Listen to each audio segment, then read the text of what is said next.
He was one of the true unknown heroes of the Second World War. The spirit of the cavalry lives on, and Colonel Ramsey is responsible for all of it. He was a big part of American history that people don't know about.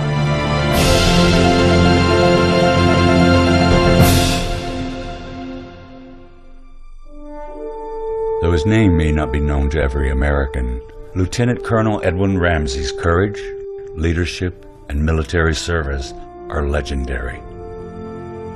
Edwin Price Ramsey was born in Illinois in 1917 and raised in Wichita, Kansas. His sister Nadine would later become one of America's first female pilots. But Ed had a more difficult path to greatness. When he lost his father at age 12, he became sullen and rebellious. He was kind of a hellion as a young man in the 30s. I was a little on the rambunctious side.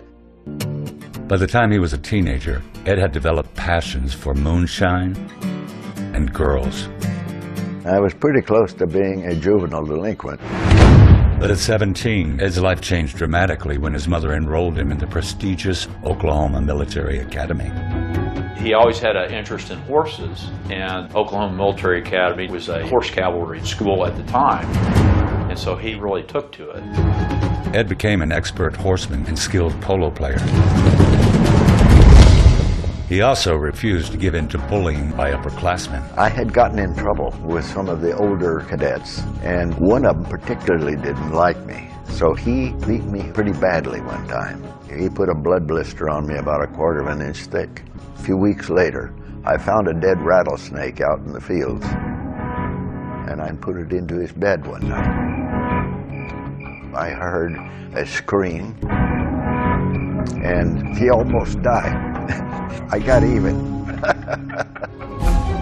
In June 1941, Ed volunteered for active duty in the Philippines, where he served in the elite 26th Mounted Cavalry. He was with the 26th Cav as a lieutenant. For 6 months, Ed enjoyed the life of an Army officer during peacetime. Being assigned to the Philippines in those days as an Army officer was considered to be very nice duty. Remember, I was a bachelor, early 20s, and I had a ball. But everything changed on December 7th, 1941. A date which will live in infamy. The next day, the Philippine Islands were overrun with Japanese troops. Suddenly, this really idyllic existence was just ripped out from under them. A little over a month later, on January 16th, 1942, Ed was ordered to take a platoon of Philippine scouts to the coastal village of Morong. The loyalty of the Filipinos could not be stressed enough. They were outstanding. Ed and his platoon were on patrol, and they encountered a Japanese battalion. So I ordered a charge of the unit that I was with. It's classic cavalry. It's firepower, mobility, and the shock effect of the charge. Can you imagine that kind of job on a horseback? It was crazy, but that's how I happened to have led the last cavalry charge in the history of the United States Army.